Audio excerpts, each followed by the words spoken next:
even more than that, man. Hey everybody, what's going on? This is another live episode of Real Estate Titans. Thanks so much for taking the time. I'm your host, Greg Fowler, traveling throughout the marketplace, interviewing the top real estate professionals in our field, from realtors, lenders, builders, developers, residential or commercial, essentially gathering insight, inspiration, really drives and motivates these top producers above and beyond everybody else and what I'd like to consider a real estate titan.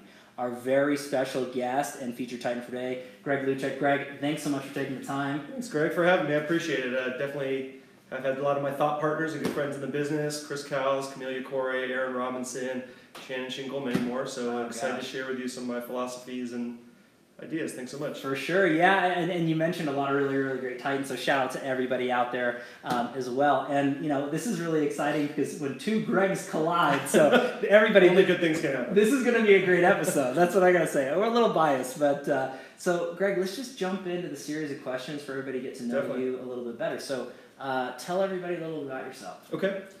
You know, before I do that, I'd be remiss if I don't tell. I have a funny anecdote that I have to share. Yeah, I love it. And the beginning is probably the best place to do it. So I'm in a closing. This is maybe 6 months ago, 5 months ago maybe. I'm in a closing. This is an agent I used to work with maybe 8 years ago, 9 years ago. So I knew her. We're sitting at the closing table, and she's like, you know, Greg, I just want to tell you I love your video content. I'm like, thanks so much. I appreciate it because I do a fair amount of video content on my listings and things like that. For sure. She's kind of talking about it. I'm like, oh, thanks so much. I'm really humble, appreciative, you know, yada, yada. As we get towards the end of the closing, she's like, so let me know when I can be on Titans next. It took me about 3 minutes, and I realized she thought I was Greg Fowler. And I'm just like, what the? Well, her mind is blown right now. She thinks there's two of us. There's two of us. We are brothers. You know, and it comes, well, I think maybe the beards, the suits, maybe. You know, the first name. Hey, that's awesome. Great story. So, okay, so a little bit about myself. Yeah. So from San Francisco Bay Area originally, lived there until I was about 19, 20 years old. Okay. Went to high school there, a little bit of college there. Moved up to Spokane, Washington, lived there for about 6 years. Wow. So total culture shock. Went to school for some marketing, some graphic design stuff. Okay. That's really serviced me in the industry now, definitely. Came to Colorado, found myself in Colorado in 2005. Boy, I was doing some odd jobs. I was doing like insurance claims. Worked for a real estate company doing some marketing work for them. Basically found myself 29 years old, kind of back against the wall, didn't really know what to do, and I was like, you know, I'm going to give it a shot. It's 2009. Wow. The market was not strong, but decided to get my real estate license and go from there, and it was definitely the most fortuitous decision I've ever made, for sure. Unreal. And into that time frame, you know, obviously when you talk to a lot of professionals, some of the worst times that people think to get in are the best times. Yeah. So what was the progression in your thought process to dive into real estate? Was there an inspiration for you? Why? I mean, real estate that you're like, yeah, let's do this. You know, it's funny. It's like one of those things where you're in the office, and the office I worked at was ERA Shields for a little bit. So I mean, they had some top professionals in there for sure. Yeah. And it's funny, you get to see what some of the top people are doing, and they're sort of like you know, I can kind of do that, right? Sure. And so it's like, why not try, man? I can do that. And then it was 2009, so the expired market was hot. Okay. You know, again, my back was against the wall. I was 29 years old at the time, and just sort of like was just completely unmotivated with everything I'd done before that. Again, was working odd jobs, and it'd be like 15-minute break, let's go to the batting cages for an hour, because I was like, hated what I was doing. Sure. So got into real estate, loved the pressure of sort of everything being on me, for sure. That was extremely liberating right off the bat. And man, I'll tell you what, I was spending 20 hours a week just pounding the phones, cold calling expired listings, for sale by owners, anybody I could get on the phone. Wow. Totally. And I was really diligent about it at first. I mean, like 8 to noon, I was doing nothing but prospecting expireds, setting them up, going. And if I made an appointment from one of those calls, it was super important that I set it after the noon time frame, because it gets very easy to, I've got an appointment at 10, no problem, who needs the prospect anymore? But yeah, it's super critical to fill the pipeline that way. Wow. And it got me really good in that market with, you know, what needed to be done with listings. So whether it was some additional marketing that needed to be put into it, or if the house needed to be cleaned or repaired or fixed or just, you know, staged or whatever it was. So I think those are definitely lessons that I carry with me today. Okay. A lot of the houses I list, for sure. I love that too, because you were talking about really some of the fundamentals when it comes to the business is, you know, hitting the phones, getting involved, really, you know, trafficking that information, time blocking, treating it like a business. Yeah. Was there anybody in particular or a group that influenced you this way, or was that just something that you've learned over time, or, you know, where did you get that mentality from, Greg? Yeah, it's difficult. I mean, I've always been like hyper competitive. Okay.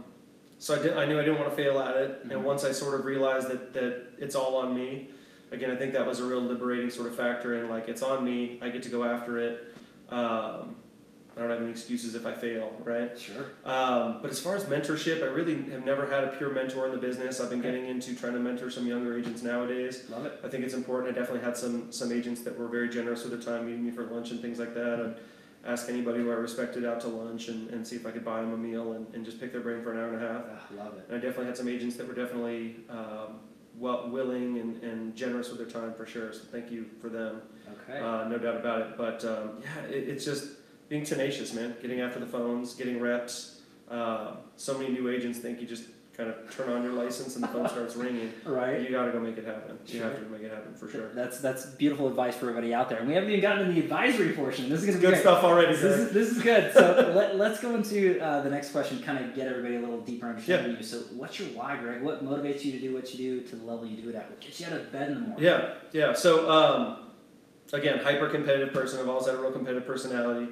I'm definitely the type where I hate to lose more than I love to win, kind of thing. Okay. So got in the business, was pretty, I think, ahead of the curve for the most part in a tough market. I was did about 25 deals my first full year in the business. Moved that to about 27 deals my second year, and then into the 30s. Right. So pretty good. And I was at sort of a pay nothing, get nothing company at the time. Right. So I wasn't getting a ton of support early on. Okay. But again, just being tenacious, getting after, trying to convert and go from there. It was about year 5.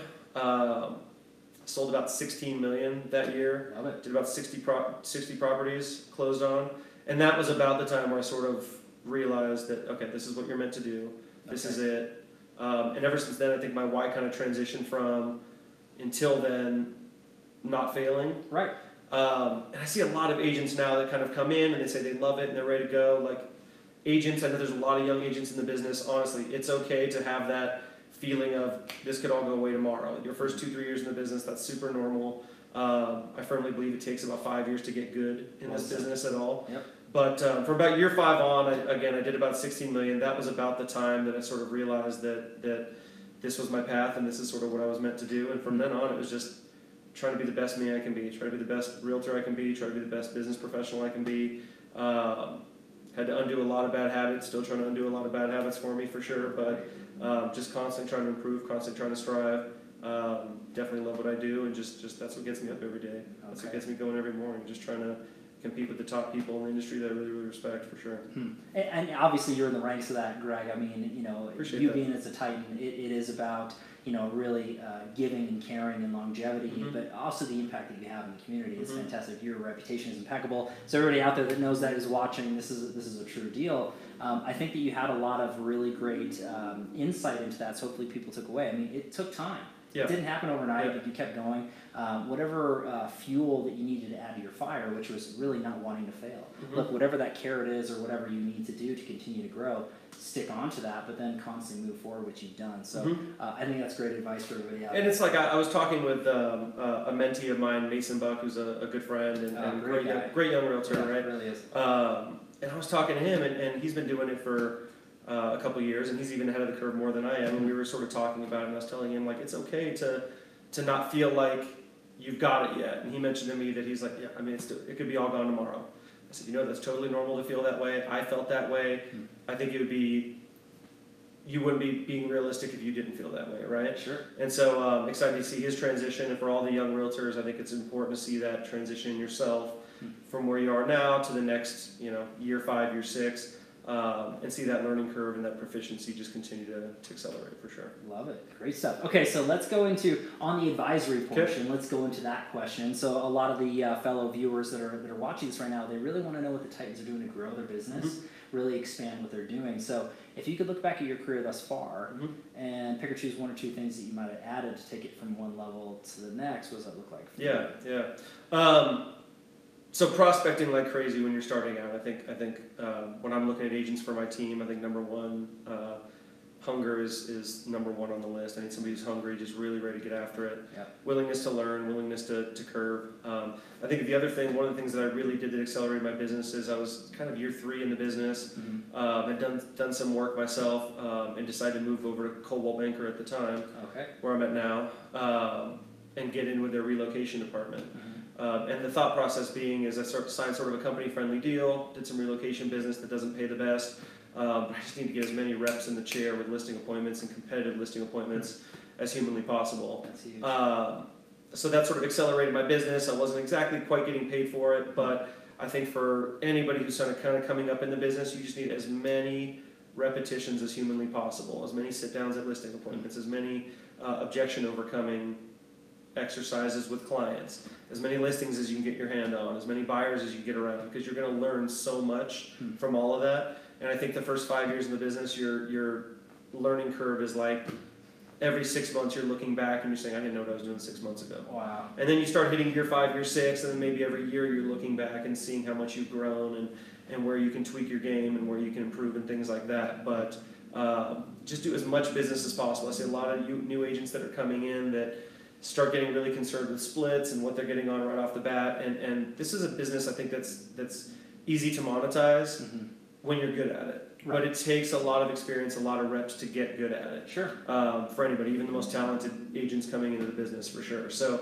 I think that was a big step for me was doing that, just getting in and again, getting on the relocation program, getting a lot of opportunities with that, whether they be buyers. It also sort of was like gasoline to my database, which was great as well. So it really started helping with the referral base and things like that. Cool. Yeah. There's a lot of really good information into there, and again, pulling it apart, I think for the newer professionals and even some of the seasoned professionals that are kind of just resting, right? They hit a certain number, maybe it's not the level that you're currently at, but they've hit a certain number that they're comfortable, but to get out of that comfort zone, to get in the reps, I think everybody needs to constantly just get into the reps, and it's that law of 10,000, right? So, I mean, you really just have to spend the time and learn and grow. Understand that it does take time, right? But then you're not stopping. I mean, you're still growing to today, Greg. Totally. You hit the volume you hit, but you're still learning.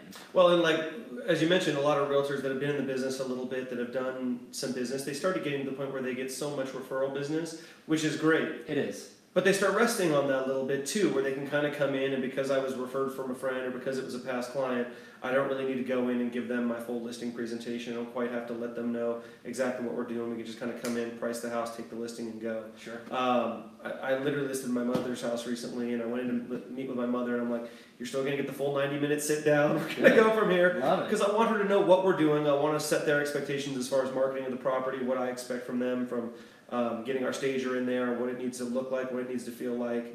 And I think with all of our clients, I think that's a lot easier to refer when it's, hey, just call Greg, he's a great guy. That resonates, but it doesn't resonate as well as my friend Greg's a realtor and he does this and this and this and this and he got my house sold in however many days for this price. Right? So make sure you're setting those expectations with your clients, with your friends, and just what you're bringing to the table. Because to excel in this business, we have to bring something extra to the table. It's typically not just like suave looks or winning personality, for sure. You're bringing something extra to the table, so make sure whatever that is that you are bringing to the table, share that with your clients so they can share that with their friends and referral base.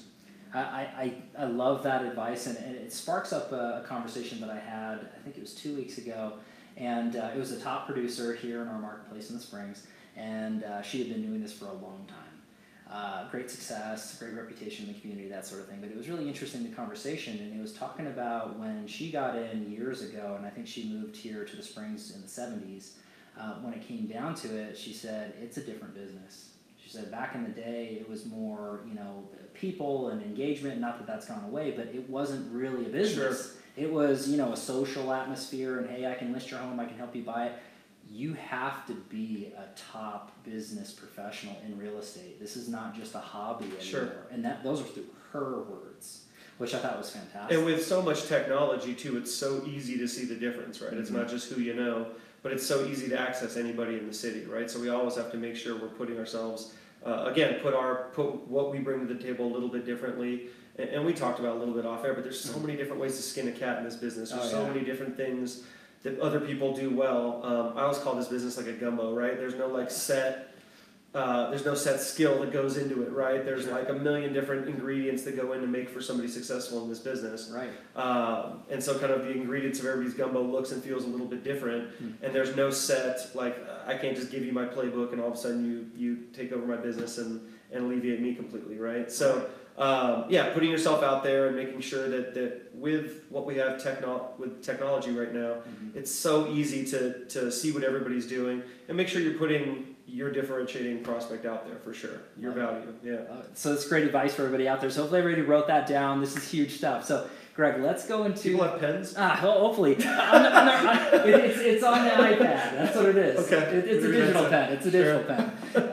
Good point. So let's go into the tricky part of this particular interview and series, but it really gives a window into who you are as a man, as a professional. So it's the challenge question. Okay. So if you could look back at your life thus far, kind of pick or choose a challenge that you dealt with or dealing with that you're either working through now or that you overcame, that you became a stronger man because of it. What does that look like for you? Yeah.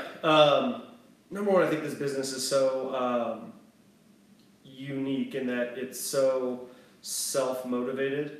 I think we all have our own personal stories, and I certainly have mine. It's difficult. My personal life, my childhood and things like that, I think have given me some real benefits and some real value in this business. I think I carry like a chip on my shoulder almost always. Okay. So I've never been the type where it's like I'm at 20 million in volume. Okay, that's enough. I'm happy. Right. I'm at 25 million in volume. That's enough. I'm happy.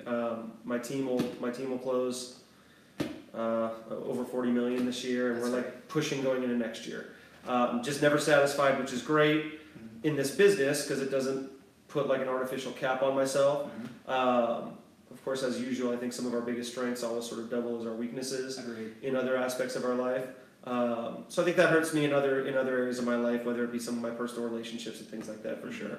I think the biggest challenge business-wise that I've sort of dealt with, I'm kind of dealing with right now, and that's sort of team building. About this time last year, I formed a team, and I was very, very cautious about it for a long time. I really, as we talked about, I really wanted to make sure I was at a place for it. I didn't want to race to get into a team. I wanted to make sure that I was super proficient with everything I was doing, that I was super confident of the stuff that I was doing, before I felt like I wanted to take on other people and I could lead them.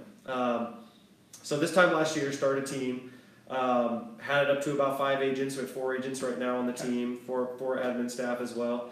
Really love the team, but it's a real challenge kind of cultivating those leadership skills that you need, and doing that, setting aside time for training, setting aside time to be a useful leader while still setting the tone as a salesman as well. Sure.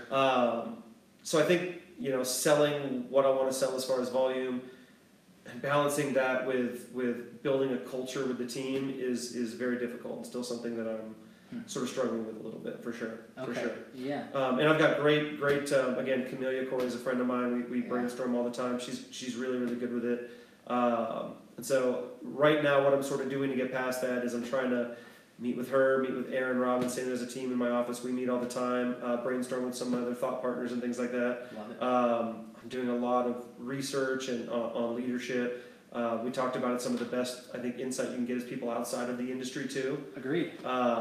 So just basic leadership techniques from clients of mine that are in the military. How do they lead in that aspect, in other business fields?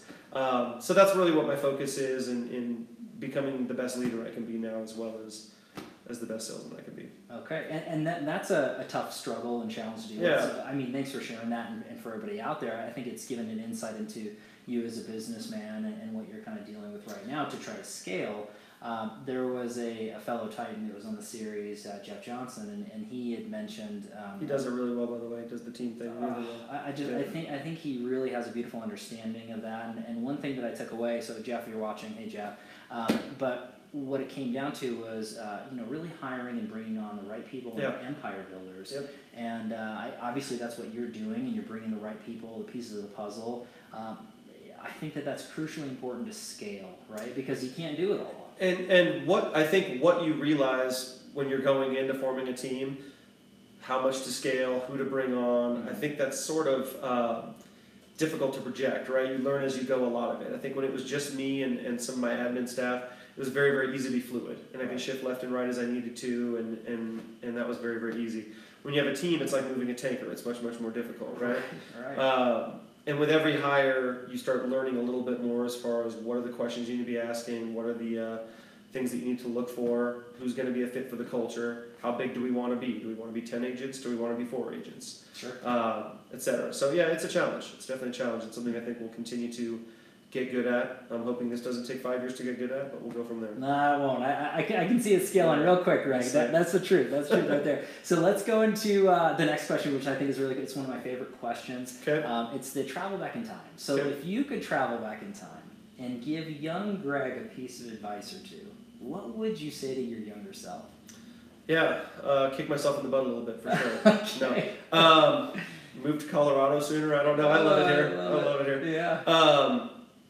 You know, I think one of the most fulfilling things for me that I did about year 4 and year 5 that really helped me with my business plan, was business planning. And to everybody out there, I think with your business plan, I think it's crucially important.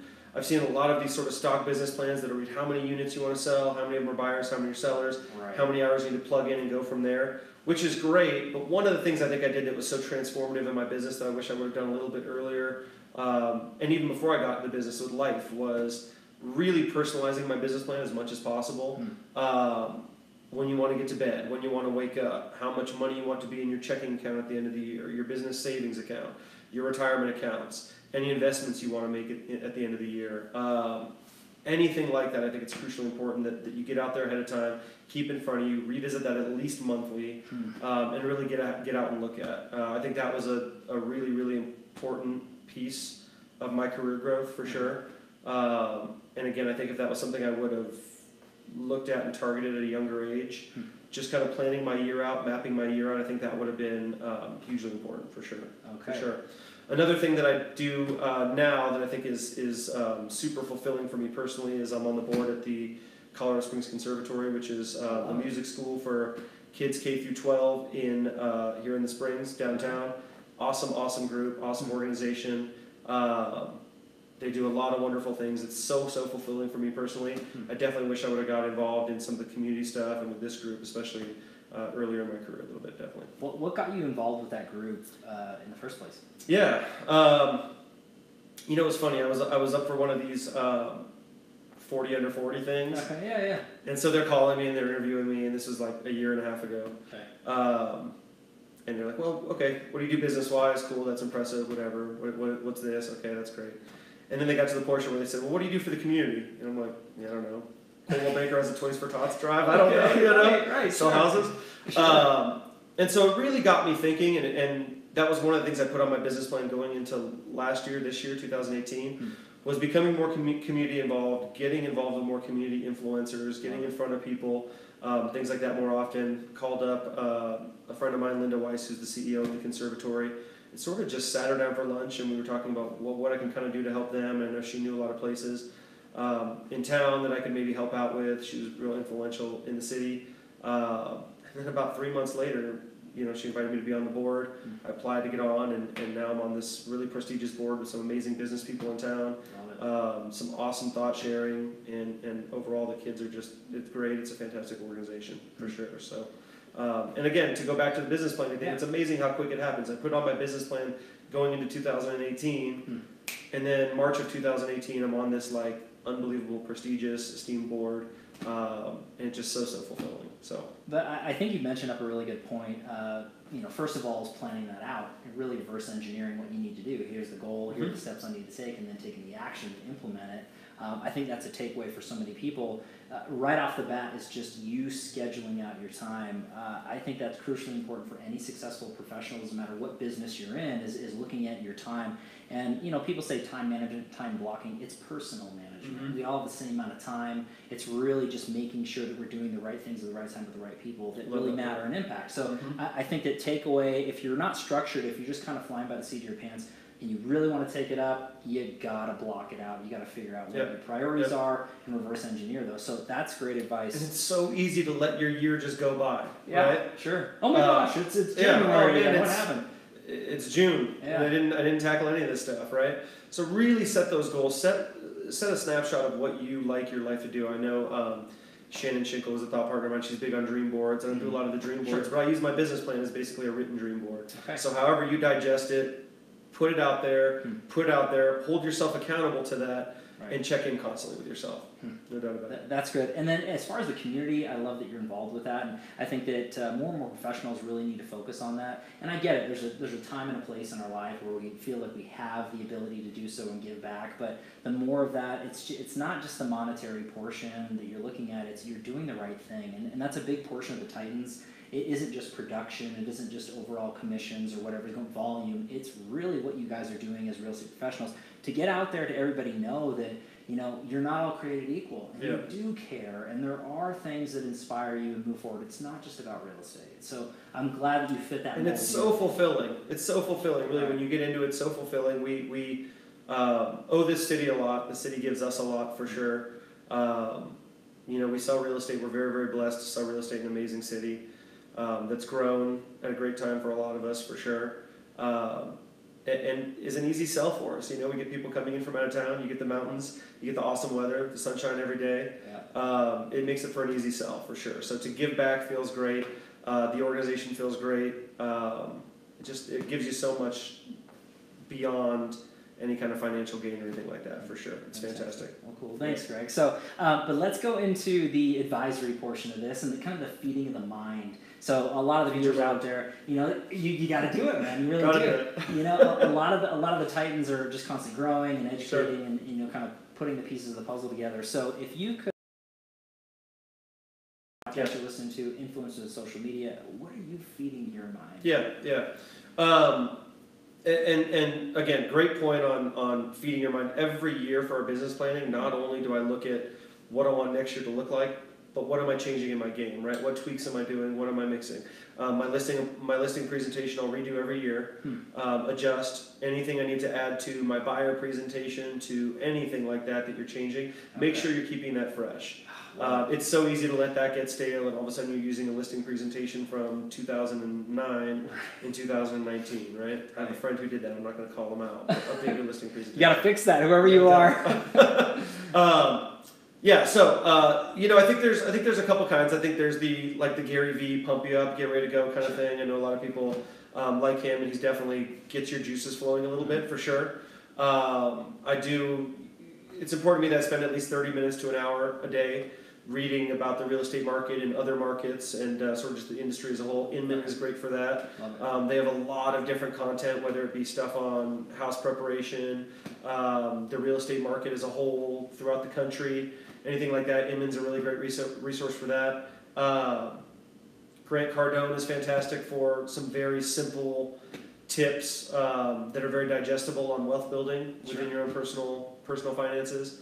Some of that's really, really good. And there's a lot of good places to get content, really. Just going out and make sure, again, like everything, you block the time and you make it a priority to soak that in. Because it's very, very easy to get busy and get running around, and all of a sudden you're spending all that time in the car with clients or out working and not feeding that brain for sure. It's definitely important that we continue to sharpen our knife, sharpen our skill set, and continue to get better and better. No doubt about it. That's huge, and that's, you got a lot of good takeaways into there. So just so everybody knows, as usual, I'll have the links in the comments down below so that you can follow along and feed your mind the same way Greg does. So this is great stuff. So Greg, this has been chock full of amazing information, lots of takeaways. This is huge. So we'll wrap everything up with a final question. When it comes down to it, if you could sum up you as a man, you as a brand, with a quote or a mantra that you live by, what does that look like for you? I don't really have a set quote that I can give you that's a one-page takeaway, but I think the biggest thing is, especially in this business, I think it's such a humbling business, such a business that will put you in your place at times for sure. A good friend of mine in the office will always compare it to sort of like a baseball season. It's a very, very long season. There's ups, there's downs, there's hot streaks, there's slumps. And just keep focused, keep steady. I think that's one thing that I've learned to be very good at in my life is compartmentalizing and staying very, very steady. Whatever's happening sort of in my personal life or in my business, I tend to be able to sort of keep the ship going where it needs to go. So stick to it, stay strong, stay tough. Don't get off course and keep pushing. Always is I think the biggest thing.